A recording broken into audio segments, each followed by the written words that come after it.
Naquele dia, ao anoitecer, ele disse a seus discípulos: Vamos para o outro lado do lago. Deixando a multidão, eles o levaram no barco assim como estava. Outros barcos também o acompanhavam. Levantou-se um forte vendaval e as ondas se lançavam sobre o barco, de forma que começou a se encher de água. Jesus estava na polpa, dormindo com a cabeça sobre um travesseiro. Os discípulos o acordaram e clamaram: Mestre, não te importa que morremos? Ele se levantou, repreendeu o vento e disse ao lago: Aquieta-se, acalme-se. O vento se aquietou e tudo ficou calmo. Então perguntou aos seus discípulos: Por que vocês estão com tanto medo? Ele ainda não tem fé? Eles estavam grandemente apavorados e perguntavam uns aos outros: Quem é este que até o vento e o mar lhe obedecem? Oremos nesse momento. Senhor Deus, louvado seja o teu santo nome. Nesse momento eu te peço pela inspiração do Espírito Santo, pela iluminação da tua palavra em nossas mentes. Que tudo que eu venha falar aqui seja para a tua glória, que possamos, ó Pai, aprendermos e crescermos em graça e conhecimento. Que tudo que a gente for fazer seja para a tua glória. Cuida, ó Pai, de mim que estou sendo um instrumento nesta noite. Dá clareza ao que a tua palavra quer trazer para nós, ao que a tua vontade é para nossas vidas. É isso que eu te peço, em nome de Jesus. Amém. Como a gente tem visto ao decorrer do livro de Marcos ele vem apresentar Jesus como o servo sofredor, aquele que veio do próprio Deus, que é o próprio Deus. E nas últimas pregações a gente tem visto Jesus apresentar o reino dos céus, um reino que ele mesmo veio estabelecer. E ele usa parábolas como a da semente, usa expressões como que o reino dos céus é como a semente do grão de mostarda. Ele usa a parábola do semeador, a parábola da candeia, a própria parábola da semente, para mostrar a respeito do reino dos céus. E como é o reino dos céus? E ele também fala que aquilo que ele explicou nos é revelado. E aqueles a qual não entendem, até isso que foi mostrado a eles, lhes será tirado. E nos últimos versículos, que antecedem essa parte da tempestade, Jesus ele tira um tempo para falar com os seus discípulos, para explicar aos seus discípulos. Jesus dedicava o seu tempo para a interpretação das suas palavras, para a interpretação das suas parábolas aos seus discípulos. Jesus faz isso porque ele quer que os discípulos aprendam. Isso é bem importante a gente frisar, porque todo o texto de hoje que será explanado, ele tem base nessas parábolas, ele tem base em tudo aquilo que a gente viu até o momento no livro de Marcos. Por que eu digo que ele tem base? Se a gente for olhar o texto somente por cima, a gente vai ver que a fé dos discípulos ela estava sendo provada. E é normal a fé ser provada. A gente vai ver ao longo da pregação, e eu quero trazer isso para que os irmãos entendam que a nossa fé sempre vai ser provada. Só que a nossa fé, além de ser provada, ela é provada para que a gente tenha confiança no próprio Deus, para que a gente cresça em graça e conhecimento, e para que nós louvemos a Deus da melhor forma possível. Nesse momento, eu vou separar o texto de hoje em 3 partes. Do versículo 35 ao versículo 38, do versículo 39 ao 40 e do versículo 41 ao 40 ou do versículo 40 até o 41. O versículo 35 ao 38, ele diz exatamente assim: Naquele dia, ao anoitecer, disse ele aos seus discípulos: Vamos para o outro lado. Deixando a multidão, eles o levaram no barco para o outro lado. Deixando a multidão, eles o levaram no barco, assim como estava. Outros barcos também o acompanhavam. Levantou-se um forte vendaval e as ondas se levantavam sobre o barco, de forma que este ia se enchendo de água. Naquele dia, Jesus ele chama os seus discípulos para ir para o outro lado do lago, ou do mar. Esse mar, ele é conhecido como o Mar da Galileia. No capítulo 3, a gente vê que Jesus está na Galileia pregando a várias pessoas, a multidão, e prega sobre o reino dos céus, enfim. E no fim do dia, Jesus chama os seus discípulos para ir para o outro lado. Jesus, comumente, ele chama os seus discípulos para se isolar, para explicar sobre o texto. Jesus, normalmente, ele sempre se isolava ao fim do dia para buscar a Deus. Só que nesse momento, Jesus, ele se isola porque está cansado. A gente observa porque Jesus, ele estava dormindo. E nesse momento, algumas pessoas até seguem Jesus, esperando talvez um milagre, esperando algum ensinamento. Porque a gente vê que onde Jesus estava, a multidão o seguia. Jesus estava na casa dos seus parentes, a multidão estava com eles. Mas no versículo 37, onde eu posso dizer que é o clímax dessa história, e vocês vão entender mais na frente porque que para mim esse é o clímax da história, diz que levantou-se um forte vendaval e as ondas se lançavam sobre o barco de forma que começou a se encher de água. Provavelmente era um dia muito comum na vida dos discípulos. Até esse momento, Jesus estava pregando, Jesus ensina para eles depois, e do absolutamente do nada, Jesus chama eles para ir para o outro barco, para ir para o outro lado. E lá ocorre que uma tempestade.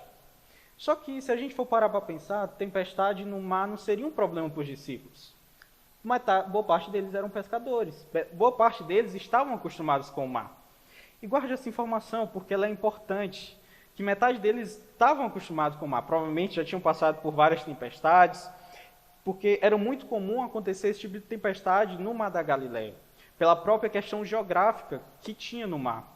O mar, o lago, melhor dizendo, ele estava a 213 metros abaixo do nível do mar. Ele tinha uma enorme extensão e, geralmente, quando a gente olha lago, não tem tempestade ao ponto de um barco ser quase afundado. Só que nessa questão, o Mar da Galileia, o Lago da Galileia, ele tinha um problema muito sério, que eram as colinas ao final dele, que as zonas de alta pressão que fazem com que se crie o vento, batiam nessas colinas e voltavam. E isso fazia com que tivesse enormes tempestades. Ou seja, um lago que era para ser tranquilo, em tese, era um lago totalmente agitado. E nesse dia, estava pior ainda. Mas só que lembrem, a informação que eu dei anteriormente, eram pescadores, pessoas que estavam acostumados com o mar. Homens que conheciam a vivência, o dia a dia ali do mar, pessoas que saíam à noite, passavam a noite inteira pescando e voltavam só no outro dia. Então eles tinham a vivência de tribulações dentro do mar. Só que nessa tempestade, a violência do vento, a violência e a altura das ondas era tão grande que o barco ele começou a se encher de água. Se a gente olha o relato de Lucas no capítulo 8, no versículo 23, diz assim: abateu-se sobre o lago um forte vendaval, de modo que o barco estava sendo inundado, e eles corriam grande perigo. Lucas ele relata uma coisa que nenhum dos evangelhos, nenhum dos escritores, ele relata, de que os discípulos eles corriam perigo de vida. Ou seja, aquilo que eles tinham a vivência agora já não era uma vivência comum, que era correr perigo de vida dentro do mar. Só que pense um pouco, naquele momento os discípulos que normalmente estavam acostumados, eram experientes com o mar, outros discípulos, como provavelmente Levi, que não tinha nenhuma vivência com o mar, estavam todos na mesma situação, com medo de morrer. Vento forte, ondas altamente violentas. Naquele momento, qualquer experiência, qualquer força, qualquer inteligência já tinha caído por terra. Qualquer resquício de autossuficiência de qualquer pessoa que estava ali no barco já tinha desaparecido. Só que aí, eles olham para Jesus e Jesus está dormindo.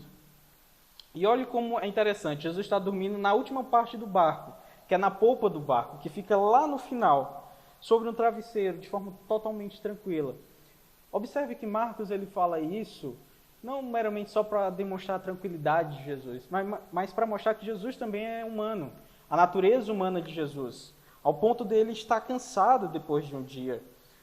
Era compreensível Jesus estar descansando naquele dia, porque um dia cheio, pregando a muitas pessoas, provavelmente muitas pessoas doentes chegaram a ele naquele dia para que fossem curadas, depois ainda reserva um tempo para ensinar os discípulos, e no final pede para se retirarem.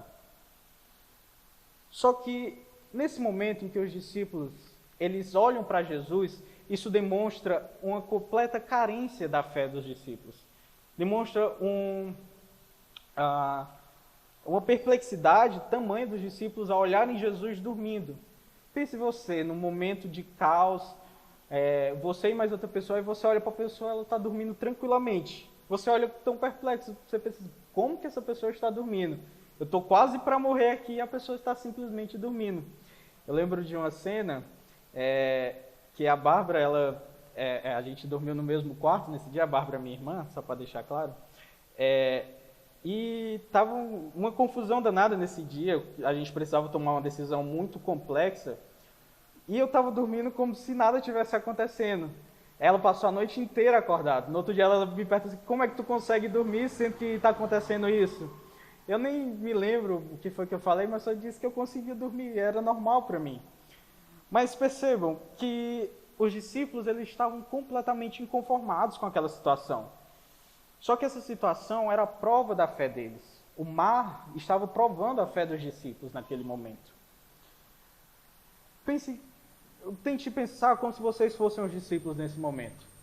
Se a gente só pega os relatos de Marcos, os discípulos eles presenciaram cura de leprosos, presenciaram a cura de um paralítico, presenciou Jesus tirando demônios, curando uma pessoa da mão ressequida, debatendo com os espirituais da época, os fariseus, os escribas, e tendo autoridade sobre eles. E na cabeça dos discípulos eles se questionam, e não só na cabeça, mas na própria fala, eles questionam para Jesus o seguinte: Mestre, não te importa que morramos? Olhe pense como se você estivesse lá dentro do barco. Poxa, Jesus já curou muitas pessoas, e no nosso momento de ser cuidado por ele está dormindo. Essa frase dos discípulos, irmãos, é de alguém que está no desespero total, de alguém que já vê que provavelmente vai morrer. É quando eles tentaram de tudo mesmo.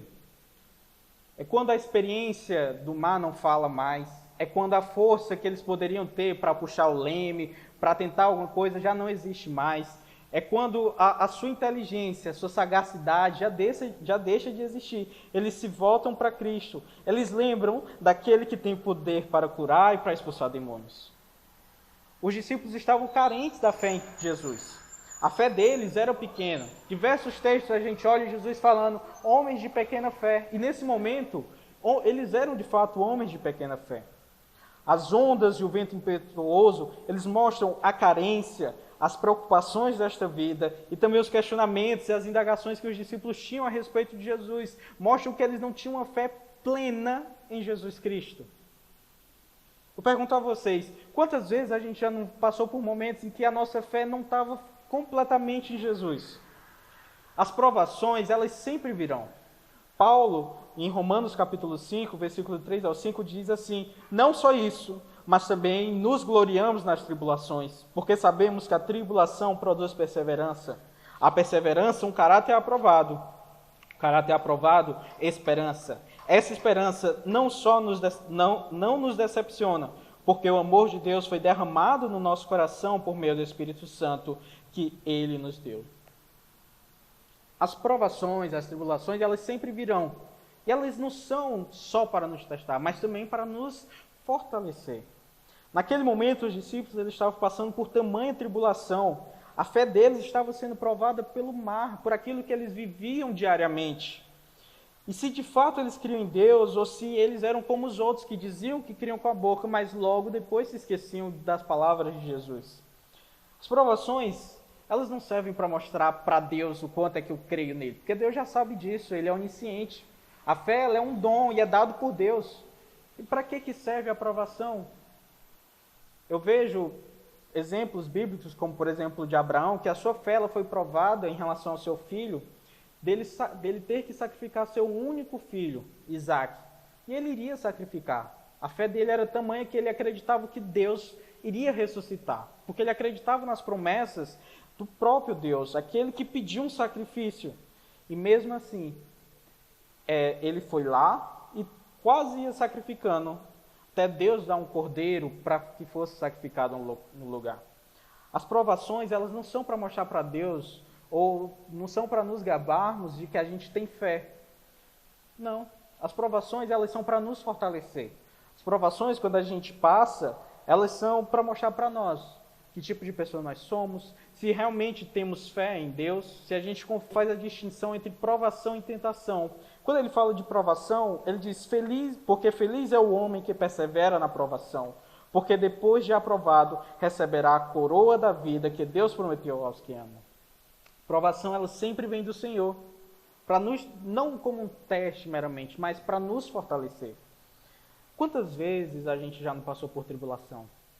Quantas vezes na nossa vida o mar está agitado, está fazendo a gente sofrer, está fazendo a gente questionar, muitas vezes, se a gente é capaz, questionar até a nossa própria fé, se a gente de fato crê em Deus, ou questionar o próprio poder de Deus. Quantas vezes as preocupações elas nos tomam conta da nossa mente e faz a gente entrar em um caos total. Só que já pararam para pensar em quantas dessas vezes a gente se esqueceu de Deus? A gente colocou Deus em segundo plano? A gente, achando que temos um certo grau de esperteza, que nós somos inteligentes, que a gente tem alguma força, que a gente é capaz de resolver todos os problemas, a gente olha para Deus, basicamente esquece que Ele existe e diz para nós mesmos, não, eu vou resolver. Aí a gente não consegue resolver, aí tenta de novo, não consegue, o problema vai aumentando, até que a gente chega para Deus e fala, Senhor, não te importa que pereçamos? Não te importa que a gente morra? Quantas vezes a gente não faz isso? Eu falo por mim mesmo que essas últimas semanas aconteceu uma situação parecidíssima comigo. E minha namorada chegou e disse assim, olha, tu tá reclamando de quê? As consequências só são tuas, foi tua decisão, tu não consultou a Deus, tu tomou a decisão porque tu quis. Então sofra as consequências sem reclamar. E muitas vezes a gente questiona Deus, a gente olha para Deus, Deus, por que o Senhor não nos ajudou? Mas a gente não se questiona se a gente realmente pediu ajuda ao Senhor. O Senhor sempre vai estar pronto para nos ajudar. No final, a gente olha para Deus e questiona se Deus realmente é poderoso, sendo que há a possibilidade de Deus falhar, de Deus ser infiel às suas promessas. Nós é que somos falhos demais com Deus, deixamos Ele em último plano. Nós esquecemos, nós tentamos resolver o problema sozinhos, com as nossas próprias forças e não conseguimos. Deus, Ele sempre está conosco. Jesus sempre esteve no barco. Os discípulos somente esqueceram dele. Não é que Jesus não era poderoso para acalmar a tempestade. Os discípulos que se esqueceram de Jesus ali. Quando eles lembraram de Jesus, eles questionaram o poder de Cristo, eles questionaram o cuidado, a proteção de Jesus.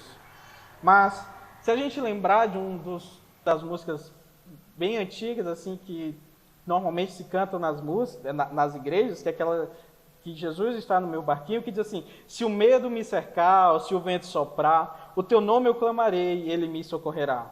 Porque no meu barquinho está Jesus de Nazaré. Eu vou além um pouco dessa música. Jesus, ele não tem que estar só no nosso barquinho, ele tem que estar guiando o nosso barco. Jesus, nós temos que dar total controle do Senhor Jesus sobre nossas vidas.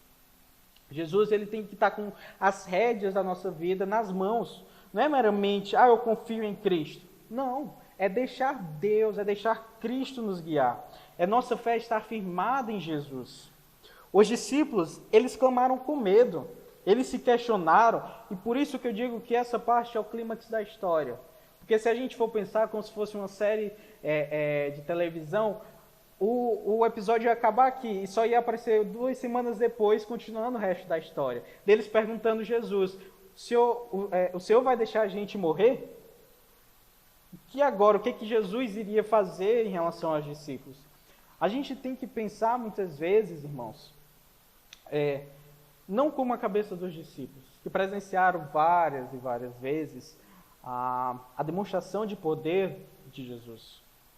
Mas nós devemos olhar como os outros exemplos de fé, que na primeira oportunidade olharam para Cristo e disseram, Senhor, se for da tua vontade, faça a tua vontade, cura-me, salva-me, confiaram plenamente em Deus.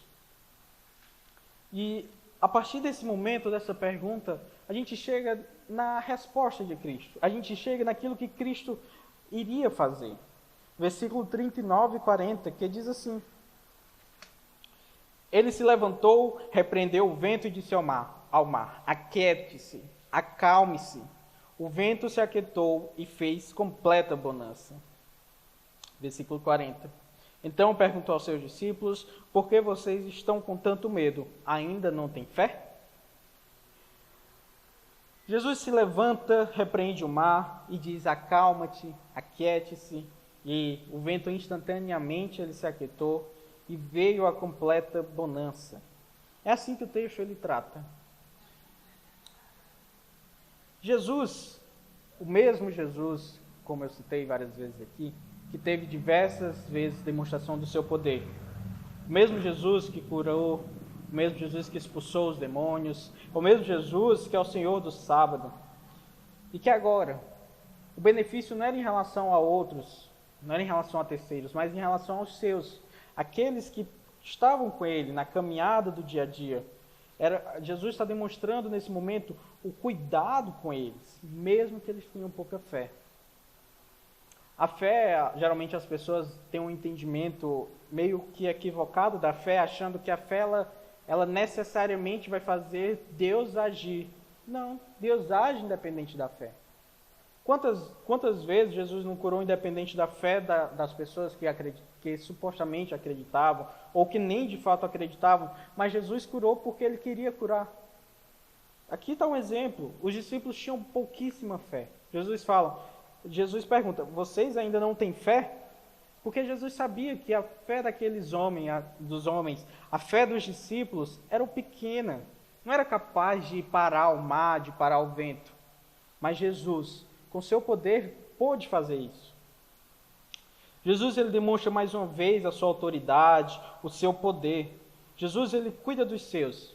Não pense que será diferente em relação a vocês. Não pense que será diferente em relação a todos nós que cremos e não fazemos parte daqueles 12. Não. Se a gente olha os relatos bíblicos, principalmente em João capítulo 17, onde Jesus está orando lá no jardim do Getsêmani, Jesus ele ora não somente pelos discípulos, mas também por todos aqueles que haveriam de crer.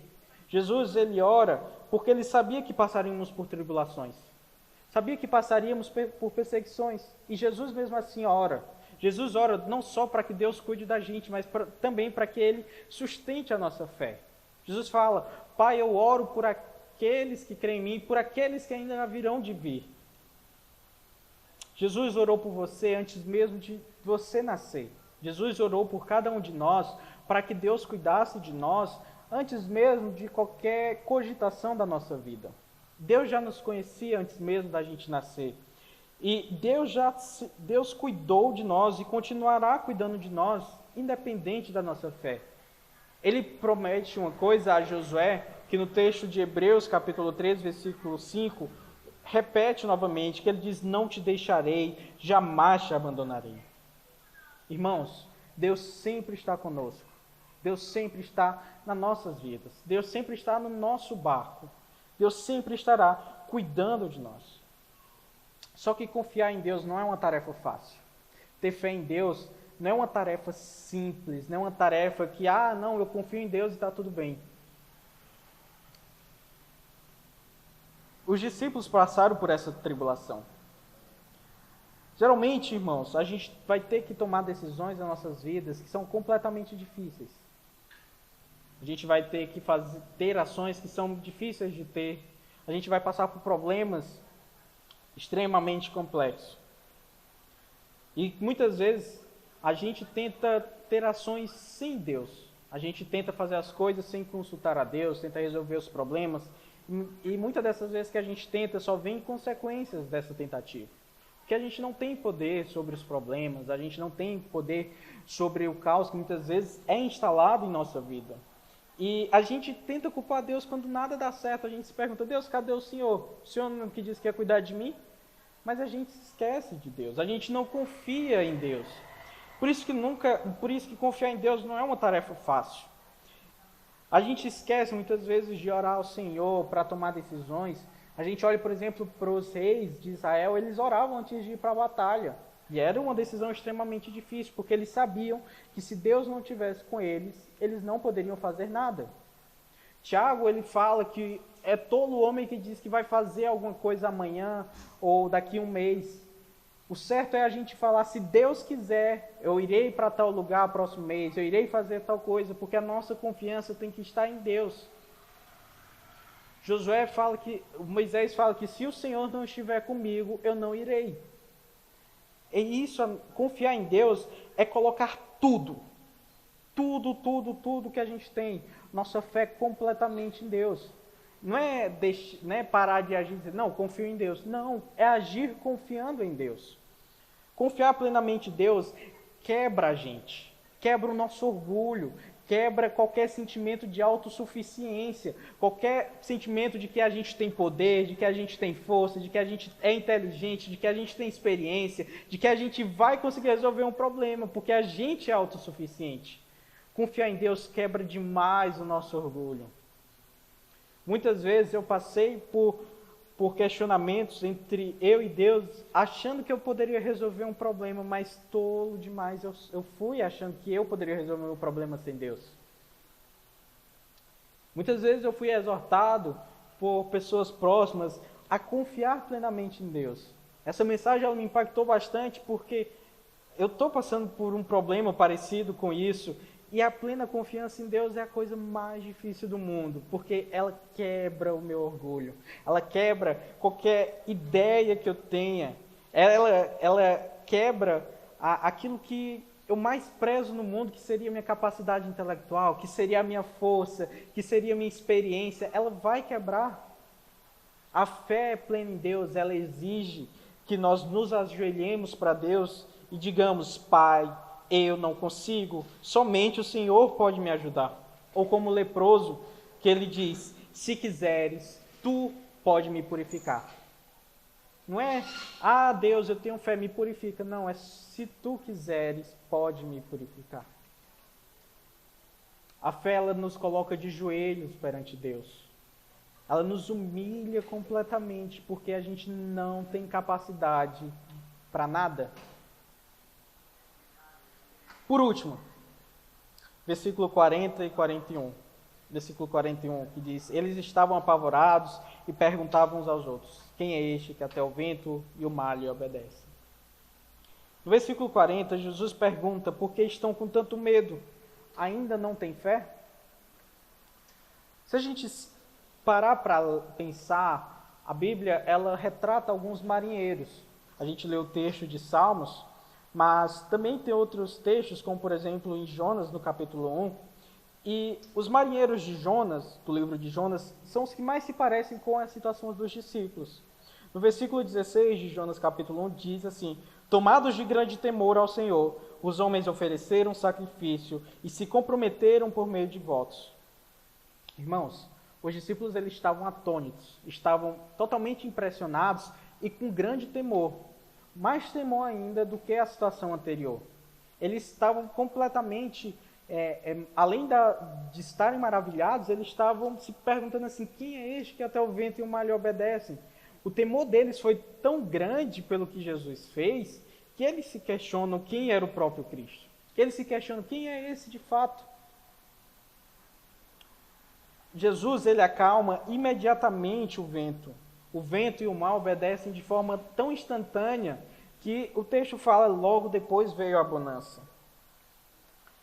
Eles se questionavam e é nesse momento que a fé deles foi provada. Porque a gente sabe que Jesus é o Criador, juntamente com os outros da Trindade, é o Criador dos céus e da terra. Ele tem poder sobre o mar, sobre a terra, sobre o vento, sobre toda a criação. E eles não criam plenamente nisso. E por isso eles se perguntam, quem é este que até o vento e o mar lhe obedece?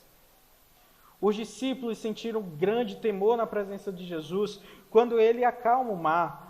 E mais do que a tormenta que passaram, Jesus ainda pergunta, vocês ainda não têm fé?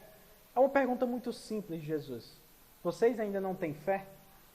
Só que é uma pergunta tão profunda que nos faz questionar se realmente a gente ainda não tem fé. Imagine Jesus perguntando para você ainda não tem fé, presenciando tudo aquilo que eu fiz, sabendo das maravilhas, sabendo do meu poder, e vocês ainda não têm fé? Essa pergunta se dá porque os discípulos acompanhavam o dia a dia de Cristo. Os discípulos sabiam que de fato Jesus era poderoso para fazer o que quisesse. Que Jesus curou um paralítico, salvou pessoas, ressuscitou pessoas dos mortos. Jesus tinha poder até sobre a vida, ou melhor, sobre a morte. E eles sabiam que o Senhor Jesus tinha poder também sobre os demônios, sobre tudo, tudo, tudo, tudo. Só que eles se esqueceram desse poder de Deus. Eles se esqueceram do poder de Jesus. Jesus explicando todas as parábolas aos discípulos, para que eles aprendessem, para que eles crescessem em graça e conhecimento, e principalmente também para que a fé deles crescesse. Jesus mostrou a verdade aos discípulos, e mesmo assim eles não conseguiam crer plenamente. As provações, irmãos, sempre virão. As provações, elas não escolhem pessoas. Não existem pessoas que passam por mais provações do que os outros. Se a gente pegar Jó era um homem justo. Deus dizia, esse é um servo muito justo, ele é fiel a mim. E mesmo assim, Jó passou pelas tribulações que ele passou. Perdeu filhos, perdeu gado, perdeu todo tipo de criação e ainda perdeu a esposa. Ainda foi zoado pelos seus amigos. Mesmo assim, Jó manteve a sua fé. Essas provações que a gente passa, que todos os servos do Senhor passam, é para produzir fé, para produzir esperança. Se a gente se lembrar da parábola da semente, lá ainda aqui no capítulo 4, Jesus ele fala sobre a semente que foi lançada entre os espinhos. Capítulo 4, versículo 18, que diz assim: outra assim, de modo semelhante, lançada entre os espinhos, ouve a palavra. Versículo 19, mas quando chegam as preocupações da vida, o engano das riquezas e os anseios por outras coisas, sufocam a palavra, tornando-a infrutífera. Naquele momento, os discípulos estavam tomados pelas suas preocupações, principalmente pela preocupação de morrer. Eles esqueceram de Cristo. E aqui que está a provação da fé dos discípulos. Aqui é a explicação por que os discípulos foram provados. Se era para saber de qual tipo de solo eles eram. Se era um solo espinhoso, a qual as preocupações da vida deles iriam sucumbir à fé, que a fé não iria ser desenvolvida, que eles iriam abandonar a fé porque estavam mais preocupados com as coisas desta vida, mais preocupados com a sua vida, ou se eles eram solos férteis, que não tinham essa preocupação, mas que confiavam plenamente do Senhor. Jesus, em vários textos, principalmente em Mateus, diz assim: aquele que perder a sua vida por mim, achará. Perder a vida por Cristo, como Paulo fala, que viver para mim é Cristo e o morrer é lucro. Nós devemos ter a vida plenamente centrada em Cristo. Se a gente morrer, a gente vai para o céu. Esse deve ser uma mentalidade de um cristão. Obviamente, esse pensamento não é para produzir, não é para ter efeito que a gente viva uma vida totalmente desleixada, não se importando entre viver e morrer. Não, mas é para trazer esperança para nós, para trazer a fé plena para nós. E Jesus testa a fé dos discípulos com o mar. Eles estavam totalmente apavorados. Eles viam que não tinham mais fé, ou melhor, não tinham uma fé grande. E ainda assim se perguntam: quem é este que até o vento e o mar lhe obedecem? O texto que a Dali leu, de Salmos 107, do versículo 23 ao 32, ele demonstra outro grupo de marinheiros. Eles sabiam quem de fato era Deus, diferentemente dos discípulos. Sabiam que Deus era poderoso e tinha poder sobre o vento e o mar. Se a gente ler, e eu peço que vocês abram novamente em Salmos capítulo 107, no versículo 23 ao versículo 32, e vamos recobrar novamente o que é que o salmista ele fala a respeito daqueles marinheiros. Salmos 107, 23 ao 32.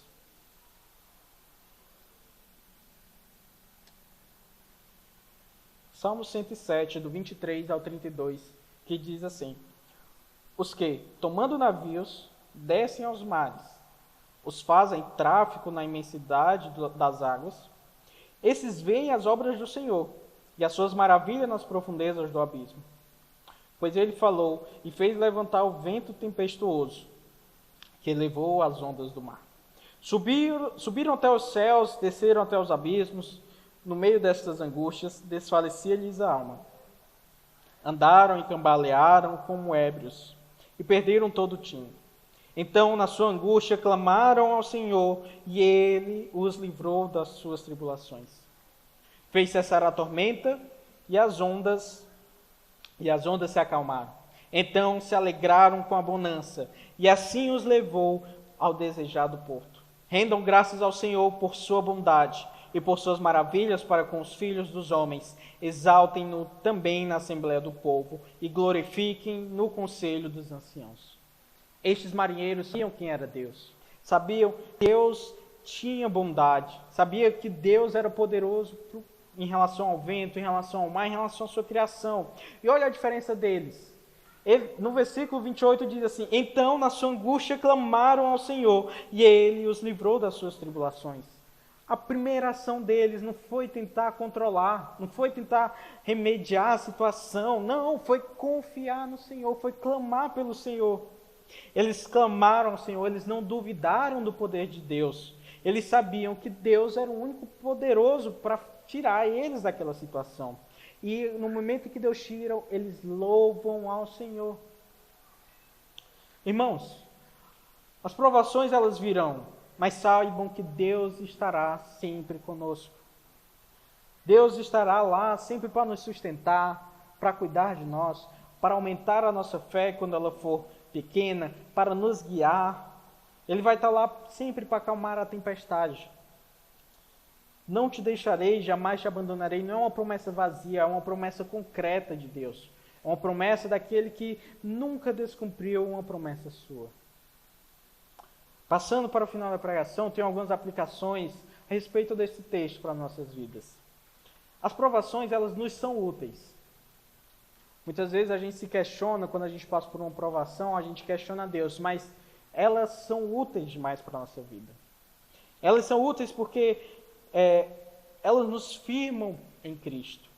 Assim como o vento, ele é uma parte muito importante do desenvolvimento de uma árvore, porque ela só consegue ter de fato uma boa sustentação se ela for provada todos os dias ou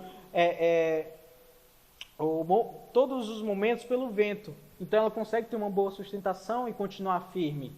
Assim são as tribulações, assim são as provações em nossas vidas. São para nos fazer ter mais fé, são para fortalecer a nossa fé, são para aumentar a nossa confiança em Deus, para que possamos confiar de forma plena, para que a gente confie tudo aquilo que a gente tem de fé e coloque em Cristo, que a nossa esperança seja em Cristo. Pensem que o barquinho é a vida de vocês. Pensem que aquele barco que estava sofrendo com ventos fortes, com ondas altas, é a vida de vocês. Pode ser que algum de vocês aqui esteja com a vida totalmente agitada. Deus conhece vocês, tá? Pode ser que alguns de vocês estejam passando nesse momento por tempestade, vieram aqui essa noite esperando receber alguma mensagem do Senhor, esperando que Deus, nem receber mensagem, mas que Deus cuidasse de você em relação à comunhão com os irmãos, a escutar os louvores, a ouvir a pregação. Pense, talvez vocês realmente estejam passando por tempestade na vida de vocês. E eu quero fazer algumas perguntas. O que é que você vai fazer? Você vai tentar usar a lógica para passar por essas tribulações? Você vai tentar buscar uma solução pela sua experiência? Você vai tentar achar que você é forte para aguentar essas tribulações, para aguentar essa tempestade? Se pergunte para você. Ou nem precisa você estar passando, mas lembrar daqueles momentos que você passou. Quantas vezes você achou que era forte e caiu? Quantas vezes você achou que você tinha uma certa sabedoria e que aquela provação iria passar no instante e não passou? Pense que a vida de vocês é como esse barco que estava sendo agitado. Você vai preferir passar por isso sozinho ou deixar com que Cristo tome as rédeas da situação? Que Cristo tome as rédeas desse barco e conduza-o de forma santa, de forma cuidadosa? Ou no final das contas, você tomando as atitudes, você irá clamar dizendo: Deus, eu não Senhor vai deixar eu passar por isso, sendo que você se esqueceu de Deus? Ou você vai dizer, Jesus, eu não tenho poder, eu sou fraco, eu estou com medo. Por favor, cuida de mim. Por favor, me ajuda. Por favor, me sustenta. A fé, irmãos, como eu falei, ela não é a coisa mais fácil do mundo. Porque a gente vai ter que negar o nosso próprio orgulho, nosso próprio egoísmo. A gente vai negar a nós mesmos para que Deus seja glorificado, para que Deus realmente cuide de nós. Tem uma música chamada Marinheiro, e na estrofe final dela diz exatamente assim: não há o que fazer, somente se entregar, como um barquinho que se rende às grandes ondas do mar. Não há o que temer, somente confiar, que o piloto do barquinho sabe navegar. E eu pergunto a vocês preferem temer ou confiar em Deus? Oremos nesse momento. Senhor Deus, sabemos, ó Pai, que a fé é um dom que vem do Senhor. Sabemos que o Senhor cuida de nós a todos os momentos, que antes da criação do mundo o Senhor já nos conhece. Nesse momento eu quero te pedir, ó Pai, para que o Senhor cuide de nós, cuide da nossa vida. Nós, como aquele barquinho, passamos muitas vezes por tribulações, por caos, mas que possamos confiar no Senhor, possamos descansar no Senhor, possamos lembrar-nos sempre do Senhor, que o Senhor está conosco, que possamos lembrar da promessa que o Senhor nos deixou, de que eu não te deixarei, jamais te abandonarei. Pai, aumenta a nossa fé, nos ajuda a confiar plenamente no Senhor, quebra todo orgulho, quebra todo sentimento de autoconfiança. Pai, nos ajuda a sermos servos fiéis a Ti, servos que se sujeitam plenamente a Ti. Perdoe nossos pecados, porque infelizmente ainda somos falhos. Nos ajuda, ó Pai, a ser santo, nos ajuda a confiar no Senhor, a crer no Senhor. Dá-nos uma fé viva, uma fé que busque glorificar o Senhor. Que possamos confiar em Ti, ó Pai. Confiar porque foi o Senhor que nos prometeu que estará cuidando de nós. Que possamos confiar plenamente em meio às tribulações, em meio ao caos. Possamos, ó Pai, ser sustentados. Assim como o Espírito nos ajuda em nossas orações, nos ajuda a frutificar o fruto do Espírito, que continue a nos ajudar todos os dias. Porque sabemos que todas as coisas, elas cooperam para o bem daqueles que amam e são chamados segundo o Teu propósito. Todas as coisas, elas cooperam para nos fazermos mais parecidos com Jesus Cristo. Que possamos, ó Pai, confiar, que possamos descansar no Senhor. Que nessa noite nós voltemos para casa e possamos refletir sobre o que o Senhor quer nos falar. Possamos refletir ao ponto de entender que não somos poderosos, que não temos força, que não tem qualquer tipo de inteligência, sagacidade ou experiência. Que tudo é o Senhor que nos dá. Que é o Senhor que nos sustenta. Que possamos confiar no Senhor mais e mais a cada dia que passa. E louvemos ao Teu santo nome. É isso que eu te peço, ó Pai, em nome de Jesus Cristo. Amém.